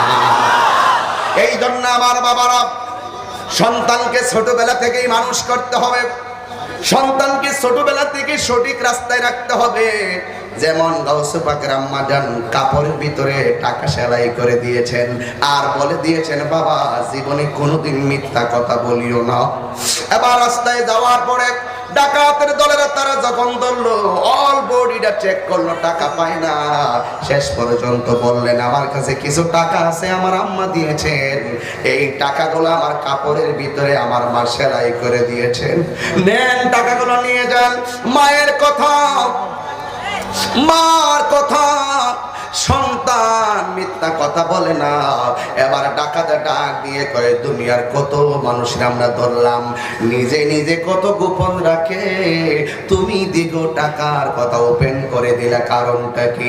ওই আব্দুল কাদের জিলানী বলেন, আমার আম্মা বলেছে জীবনে কাহারো কাছে মিথ্যা বলা যাবে না। এবার ডাকাতের দলের ডাক দিয়ে কয়, আব্দুল কাদের আর টাকা লাগবে না, আর টাকা লাগবে না গো, জীবনে কত মানুষ ধরেছি, এমন আজব পাই নাই, আমার তাড়াতাড়ি কালিমা পড়িয়া মুসলমান বানাইয়া দে। ওই ডাকাতের দল গাউসে পাকের কদমে পড়ে গেছে। মারহাবা কর। এই জন্য মায়ের শিক্ষাটা এমন শিক্ষা, যে শিক্ষাটা তীরের মতন একেবারে আঘাতপ্রাপ্ত হয় মানুষের হৃদয়ে, এমন ভাবে কাজ করে মানুষের মাঝে, এমন ভাবে পৌঁছে যায় মায়ের শিক্ষাটা। এই জন্য বলা হয়েছে মাতৃকুলি হলো শিশুদের জন্য পাঠশালা। এ সন্তানের দল, এখন এটা তো মায়ের দায়িত্বের কথা বলতেছি। যখন তুমি একটু বড় হয়ে যাইবা, মা তোমার সুশিক্ষায় শিক্ষিত হওয়ার জন্য তোমার স্কুল কলেজ মাদ্রাসায় পাঠাইয়া দিল, তখনও কিন্তু মায়ের দায়িত্ব শেষ হয় নাই। অভিভাবক একটু বড় হইলেই মায়ের দায়িত্ব শেষ না, অভিভাবক একটু বড় হইলেই বাবার দায়িত্ব শেষ না। সন্তানটা কোন স্কুলে পড়তেছে আপনি খেয়াল রাখা লাগবে, এই সন্তানটা কার সঙ্গে মিশতেছে তাও খেয়াল করা লাগবে। সন্তান ফর্ম ফিলআপের টাকা নিল, এই টাকাটা সত্যিকার অর্থে 5,000 টাকা কিনা, মা বাবা চাইয়ে জাস্টিফাই করতে হবে নাকি সন্তান মিথ্যা বলেছে, মা বাবা হারে হারে তার জাস্টিফাই করতে হবে। এই সন্তানটা কার সঙ্গে বন্ধুত্ব করছে এটাও মা বাবা খেয়াল রাখতে হবে। স্কুল বন্ধ কিংবা মাদ্রাসা বন্ধ করে ফাঁকি দিচ্ছে কিনা, এই ব্যাপারে কিন্তু সমাজের কেউ খেয়াল করবে না, এই দায়িত্বটা মা বাবারই নিতে হবে। কথা বলেন ঠিক কিনা?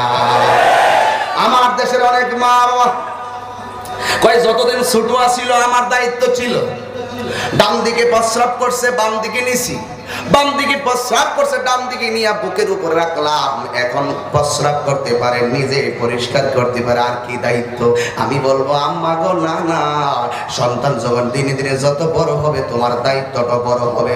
তোমার সন্তান ছোটবেলা থেকে সব শিক্ষা দিয়া এমন একটা জায়গায় তুমি নিলা, মাঝারি বয়সে নিলা, এখনো ছেলেটা পড়ালেখা করে, ওই মুহূর্তে সন্তানটা কার সঙ্গে বন্ধুত্ব করতেছে, এখন বর্তমান প্রেক্ষাপটে সন্তানের আগের তুলনায় হিসাব ডাবল নিতে হবে। কেন জানোনি?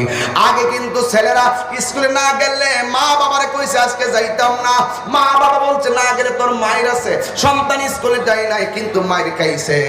এখন কিন্তু সন্তান কয় আম্মা স্কুলে যাইতেছি, মাদ্রাসা যাইতেছি, কিন্তু ফাঁকি দিয়া বন্ধু বান্ধব নিয়া আড্ডা মারে, পার্কে ঘোরাফেরা করে, এমন সন্তান সমাজে আছে না? না। তার মানে এখন দায়িত্ব আরো বাড়ছে। আগে সন্তান কিন্তু মা বাবা থেকে টাকা নিয়ে পরীক্ষার ফি দিছে, 2 টাকা থাকলে 2 টাকা দিয়ে যা খাইছে তা মায়ের কাছে বলছে, কিন্তু এখন সন্তান মিথ্যা বলে অনেক সময় টাকা নিবে, নেওয়ার পরে তারা ভালো কিছু খায় না। এমন অনেক সন্তান আছে, আমি ওই দিনও দেখলাম ফেসবুকের ভিতরে, লজ্জা লেগে গেছে দেখতে, কইতাম নি, বলতাম নি। ওই দিন আমি দেখলাম কিছু কিছু মেয়ে, 4-5টা মেয়ে স্কুলের বাউন্ডারি পার হইয়া একটা ছোট্ট কোণার মধ্যে যাইয়া মেয়েগুলা সিগারেট টানতেছে, আবার মাস্তানি করতেছে। কিছু কিছু মেয়েরা দেখলাম আজকেও গাড়ির ভিতরে আমার একজনে দেখাইতেছে, হুজুর দেখেন কিছে, দেখতেছি ওই মেয়েগুলা বোরকা পরছে গায়ের ভিতরে, বোরকা পয়রা পয়রা মেয়েগুলা, ওই যে আমার জিকিরের মধ্যে গজল আছে, ও মুর্শিদ, এই গজলটারে লাগাইয়া ডিজে গান বানাইয়া মায়াগুলা নাচানাচি করতেছে। আল্লাহর জিকির করছিলাম ওয়াজের ভিতরে, শোন ওয়াজ করতেছি, এখন শোনো, গানগুলির আসল কথা কয়ে যায়। এই শোনেন, ওয়াজের মাঠে জিকির করছিলাম, এটারে এডিটিং কইরা ডিজে গান বানাইয়া বিয়ের অনুষ্ঠানের ভিতরে লাগাইয়া দিয়া, পিকনিকের মধ্যে লাগাইয়া দিয়া, ঘরের ভিতরে নাচা নাচা ডান্স দিয়া গান করো। খবরদার খবরদার, অভিভাবক তুমি কি ঘুমায়া রইছো নাকি? জাগ্রত হও অভিভাবক। সন্তান তুমি জাগ্রত হও। কেউ কাউকে ডাবাইতে গেলে নিজেই ডাবতে হয়, মান হাফারা হুফিরা, পরের জন্য গর্ত করলে নিজেই গর্তে পড়ে মরতে হয়। কথা বলেন ঠিক কি না? বলেন। শুধু আমি না, শুধু আমি কেন, বিশ্বের কোন আলেমের কোন বক্তব্য কিংবা খণ্ডিত অংশকে নিয়ে যদি কেউ এইরকম ভাবে টিকটক ভিডিও কিংবা লাইকি ভিডিও বানায়, আমি বলবো এই সন্তানগুলো সমাজের কলঙ্কিত অধ্যায়। কথা বলেন ঠিক কিনা? বলেন। কোন আলেমের ভিডিওকে আমি এইরকম ভাবে করতে প্রশ্রয় দিব না। আমাকে বহুত মিডিয়াতে বলছে আপনি কি বলেন, আমি বলছি আমি কেন কোন আলেমের ভিডিওকে টিকটক ভিডিও বানাবো, এটা আমি আই ডোন্ট লাইক দিস, এটা আমি পছন্দ করি না, কারণ সেও একটা মায়ের সন্তান। কথা বলেন ঠিক কিনা? বলেন। এই জন্য বলতে চাচ্ছিলাম ওই কথাটাই, যে নিজেকে যে সংশোধন করতে পেরেছে সে আল্লাহর খুব কাছে যেতে পেরেছে। এই জন্য যুবক হইচই করো না, কিন্তু একটি কথা তোমাকে মনে রাখতে হবে, আমি দুনিয়ায় যা করব তার হিসাব দিতে হবে একজনের কাছে। জবান খুলে বলুন তিনি কে? আরো জোরে বলো তিনি কে? আরো জোরে বলেন তিনি কে?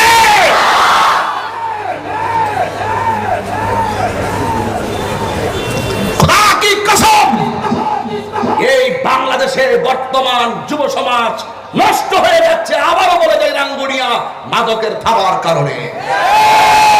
আবারও বলে যায় আজকে মা বাবা আপনি কোথায়? সন্তান খাচ্ছে, সন্তানকে দোষ দেওয়ার আগে আপনাকে দেব।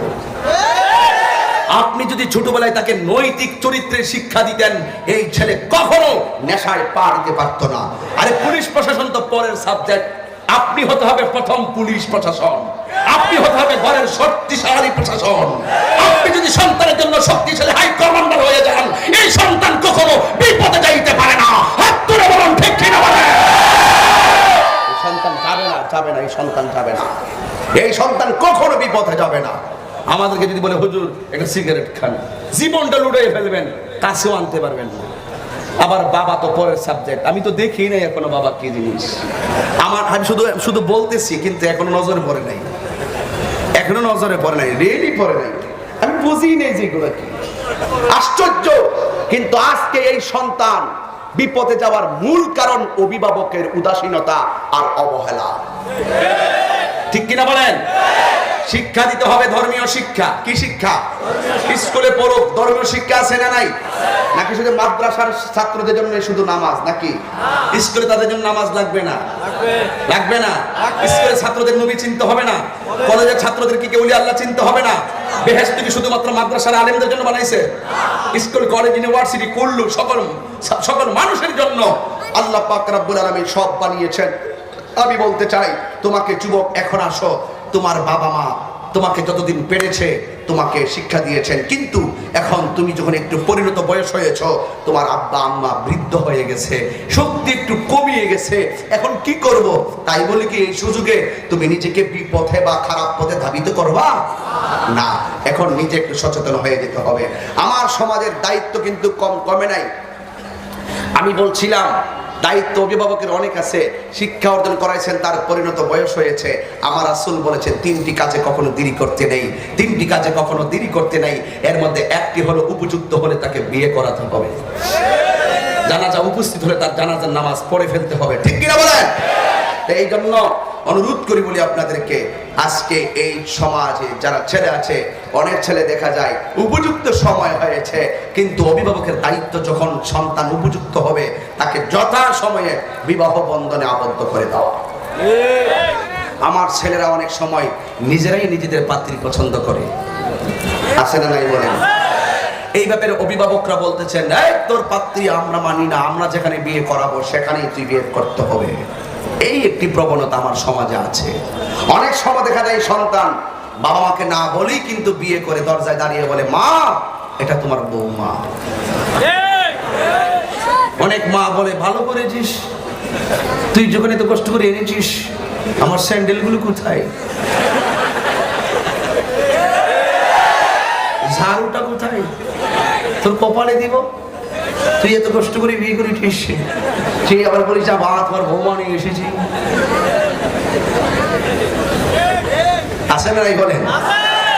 ওদের দেখছিলাম মেয়ে ছেলে তার পছন্দের মেয়েকে বিয়ে করে বাড়িতে উঠছে, মা বলতেছে, ও তুমি জীবনে যে কাজটা করছো ও ফাইন, ঝাড়ুটা কইলি, দুটারে বাইরে করতে বের করছে। আমি বলবো, মা সন্তান যখন উপযুক্ত হবে আপনি নিজে থেকেই তাকে একটি উপযুক্ত জায়গায় তাকে বিবাহ বন্ধনে আবদ্ধ করার জন্য চেষ্টা করুন।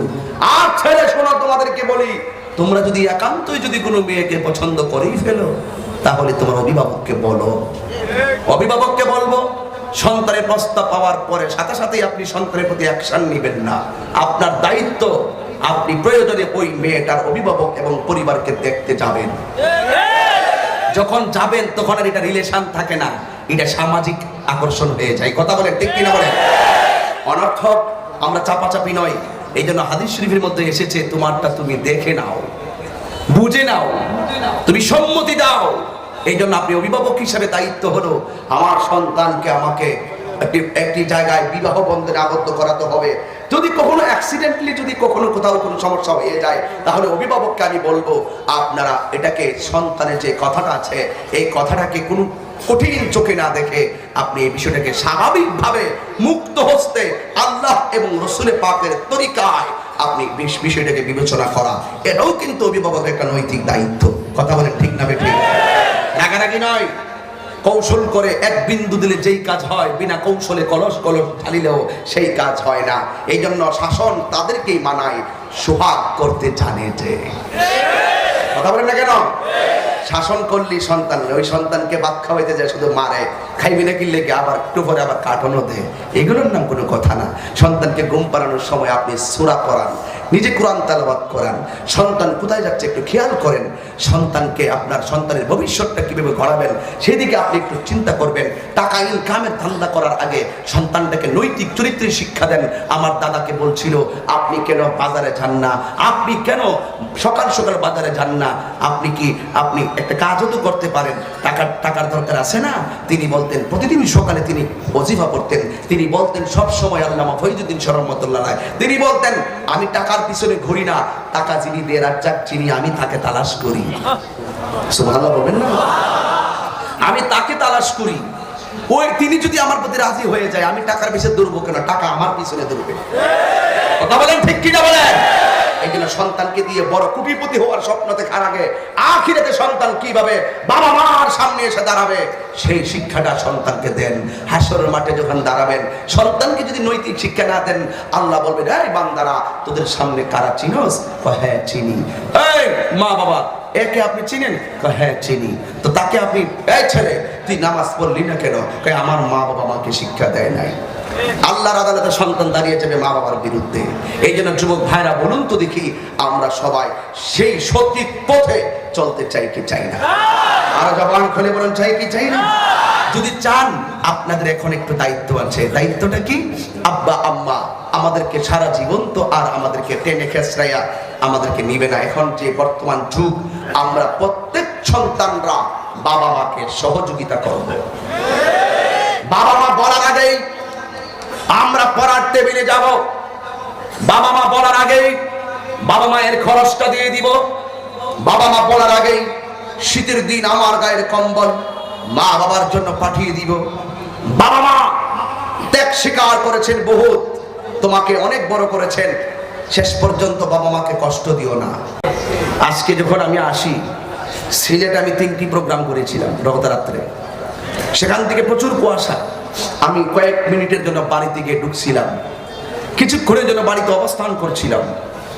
আমি আম্মার কাছ থেকে বিদায় নিয়ে এসেছি। আর আমার যে টেবিল আছে, টেবিলের ভিতরে আব্বার খণ্ডিত কাপড়ের ছোট্ট একটা টুকরা আছে। এই টুকরাটা হাতে নিয়ে আমার বুকে লাগিয়ে আসছি। মনে হয় যেন আমি আমার আব্বাকে সালাম করে এসেছি। হাজার মানুষের সামনে আমি বলছি, খবরদার খবরদার, কোনো এক সময় তুমি ছিলে ছোট, কোনো এক সময় বাবা মা হয়ে যায় ছোট।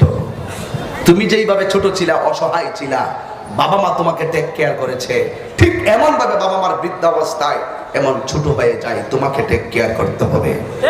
বাবা মা যদি তোমার সারা জীবনের 2 বছরের পায়খানা প্রস্রাব পরিষ্কার করে, তুমি সেই বাবার পায়খানা প্রস্রাব বার্ধক্য সময় পরিষ্কার করতে তোমাকে বাধা দিল কিসে? খবরদার, সেই বাবা মাকে কখনো কষ্ট দিবে না। বাবা মার দায়িত্ব তোমার উপরে অনেক আছে, তাই বলে সবসময় সব কাজ বাবার উপরে ছেড়ে দিও না। মাকে সহযোগিতা করো, বাবাকে সহযোগিতা করো। কেন জানো? কারণ হলো একটাই, মা বাবা রাজি থাকলে আমার আল্লাহ রাজি হয়। মা বাবা অসন্তুষ্ট থাকলে আমার আল্লাহ অসন্তুষ্ট হয়। এই জন্য রাঙ্গুনিয়ার ব্যবসায়ী ভাইরা আজকে ব্যবসা করতেছেন, এটা মনে হয় বেকারি না, বিস্কিট কনফেকশনারি হতে পারে নাকি, হোটেল। হ্যাঁ আমার ব্যবসায়ী বন্ধুরা ব্যবসা করতেছেন, আজকে লাভ হলো কত? আপনার স্ত্রীর কাছে কিন্তু ঠিকই আপনি বলেন, যত বেশি হোক আপনি কিন্তু বলেন, কিন্তু এই হিসাবটা যদি আপনার মাকে প্রথম দেন, আপনার মার মনটা আরো মহাসাগর হয়ে যাবে। কিন্তু বউ বলবে আজকে তো লাভ বেশি হয়েছে, কিছু আমার দাও।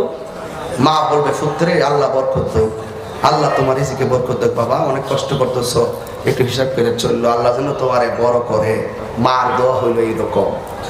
পৃথিবী ঘুরে এসে দেখবা মায়ের উপমা কেবলমাত্র মা। এই ব্যবসায় বরকত হবে যদি মায়ের দোয়া রাখো।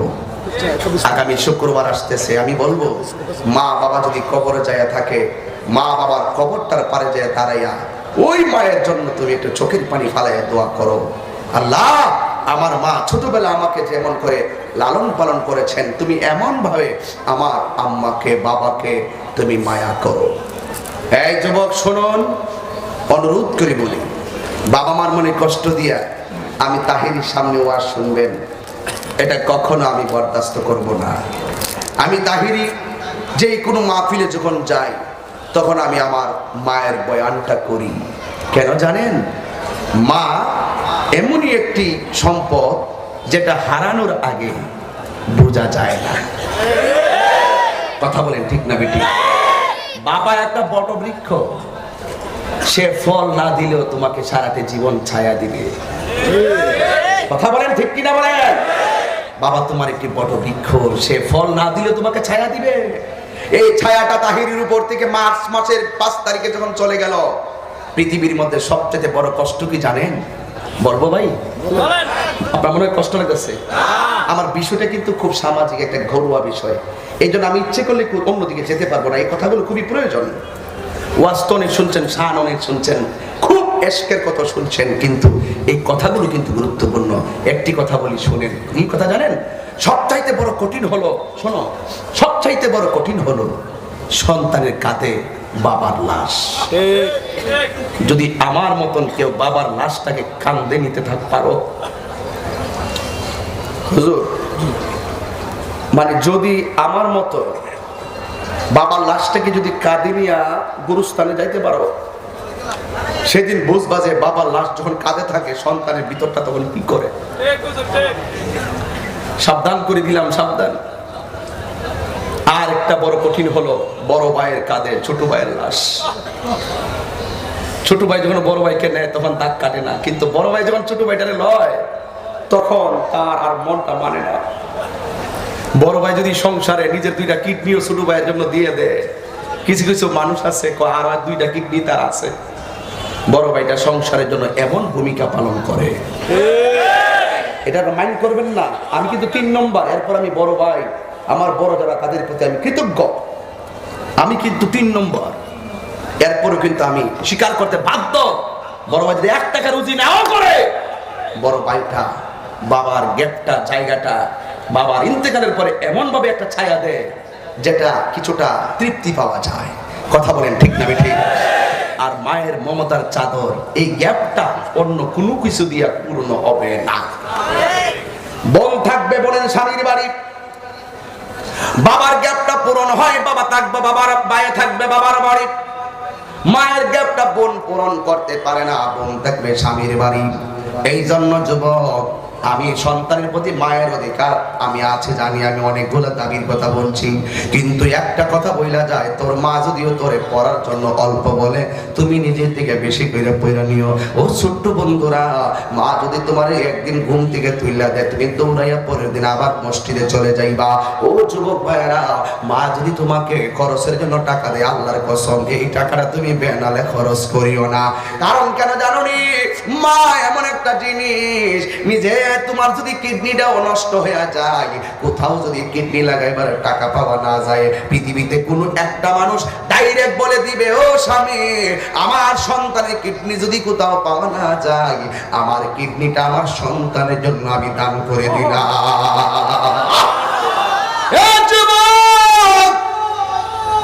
ও রাঙ্গুনিয়ার বন্ধু, হাই রে হাই রে, এই মা এমন একটা সম্পদ, এই গ্যাপটা পৃথিবীর কোনো চাদর দিয়া পূরণ করা যায় না। মায়ের পেটে থেকে তুমি কতগুলো লাথি মেরে দিয়েছো, তোমার মা তোমাকে ধমক মারছে লেখাপড়ার জন্য, তোমার কষ্ট লেগেছে। মা কই ফুতরি, প্রতিটা রাত তুই আমার তল পেটের মধ্যে লাথি মাইরা ঘুম ভাঙিয়ে দিছ, সারাটা রাত আমি চোখের পানি ফালাইয়া কাটাইছি, সকালবেলা আমি মুখটা পানি দিয়া দৌত করে উঠছি। পৃথিবীর সমাজের কাউকে বুঝতে দেই নাই আমি তোর লাথি খাইয়া কষ্ট করেছি। আমি যখন বাড়ির মধ্যে যাই, আমার বাবার দরজাটা দেখলে বাবার কথা মনে হয়, বাবার খাট দেখলে বাবার কথা মনে হয়, বাবার বিছানা দেখলে বাবার কথা মনে হয়। ও বন্ধু রে, ও বন্ধু আমার, শুনো শুনো শুনো শুনো বলে দিয়ে যায় একটা কথা, শুধুমাত্র বলে দিয়ে যাই, শুনে রাখুন।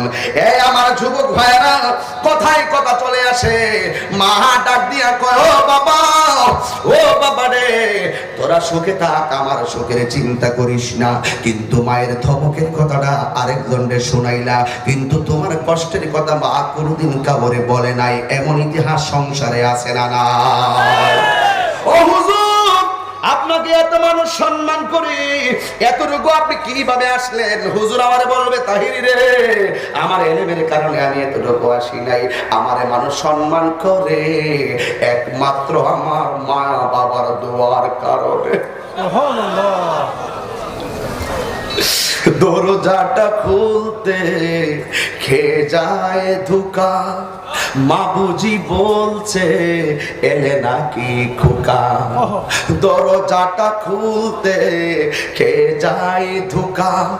বাবা বুঝি বলছে এলে নাকি খোকা, বুকের ভেতরটা নড়ে চড়ে ওঠে, বুকের ভেতরটা নড়ে চড়ে ওঠে, চোখ বেয়ে জল নেমে আসে, শুধু মানে শুধু মানে শুধু মানে শুধু মানে এই সেই ঘর, এই সেই খাট, বিছানার পাশে আছে পানের বাটা, চশমাটা পরে আছে পাশে, শুধু মানে শুধু মানে শুধু মানে শুধু মানে জানি ফিরে পাবো না হারানো তিথি, বাবা শুধু তাহিরির প্রেমে বাঁধা স্মৃতি। জানি ফিরে পাবো না হারানো তিথি, বাবা শুধু তাহিরির প্রেমে বাঁধা স্মৃতি। বুকের ভেতরটা নড়ে চড়ে ওঠে, বুকের ভেতরটা নড়ে চড়ে ওঠে, চোখ বেয়ে জল নেমে আসে, শুধু বাবা নেই শুধু মানে শুধু মানে শুধু মানে। একটা জবান বন্ধ রাখবেন না, চিৎকার মেরে বলুন আল্লাহু আকবার। আমার বাবার একটা কথা তো বলাই লাগবে। বাবা ইন্তিকালের পূর্বে ঈদে মিলাদুন নবী সাল্লাল্লাহু আলাইহি ওয়াসাল্লামের জুলুস ছিল। আমি বাড়িতে জুলুস করব, কিন্তু আম্মারে জিগাইলাম আব্বা গেল কোথায়? কই তোর বাবা তো চলে গেছে ঢাকা কাদরিয়া তৈয়বিয়া কামিল মাদ্রাসায়। সুবহানাল্লাহ। হুজুর কেবলার সঙ্গে জুলুস করার জন্য সায়েন্সের সিরিকুটির ফুল, এক অতুল সম্পদ বাংলাদেশের জন্য। যে যত চাপাবাজি করো কাজ হবে না। এই আওলাদের রাসূলদের দাঁত কোনোদিন আমরা ঋণ কোনোদিন শোধ করতে পারবো না।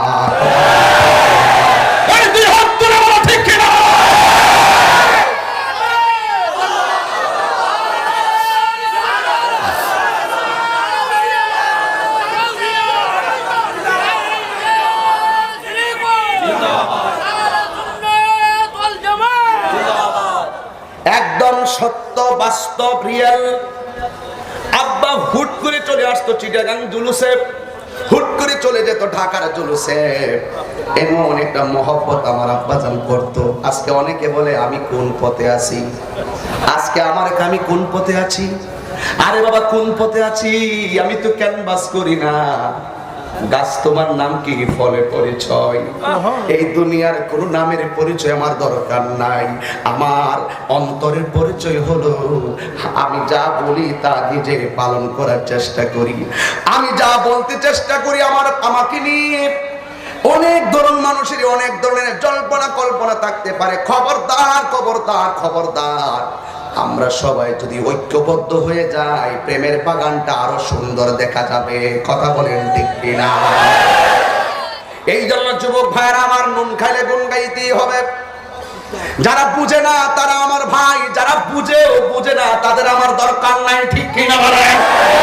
খবরদার খবরদার বলে দিয়ে গেলাম, জীবনে কোনোদিন মা বাবার মনে কষ্ট দিও না। মা বাবার মনে কষ্ট দিলে তুমি ইহকাল হারাইবা, পরকাল হারাইবা। কেন জানোনি? ও বাবা যে হারায় সে বুঝে। এক ব্যক্তি তার স্ত্রীকে নিয়ে বাচ্চা নিয়ে ঘুমাইছে, ঘুমের ঘরে সন্তানটা উঠে গেছে, স্ত্রী সন্তানটাকে নিয়ে বাহিরে গেল।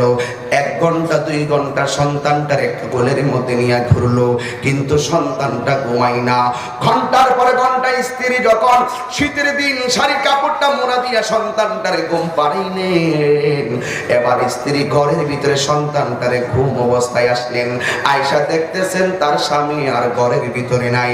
স্ত্রী কয় কি ব্যাপার, আমার সন্তান ঘুম থেকে উঠলো, এত কান্নাকাটি করলো আমার স্বামী, সন্তানের বাবা হয়েও সন্তানটার কাছে যাই নাই, কিন্তু এখন সন্তান ঘুমাইছে, আমার স্বামী গেল কোথায়, সন্তানের বাবা গেল কোথায়?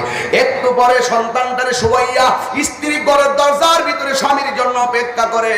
হঠাৎ করে দেখতেছে তার স্বামী আসতেছে, মাথার চুলের মধ্যে মাটি লেগে আছে, মুখের মধ্যে দাড়ির মধ্যে মাটি লেগে আছে, আর বড়ই গাছের মধ্যে ধাক্কা দিয়া চোখের পানি ফালাইয়া কান্না করতেছে।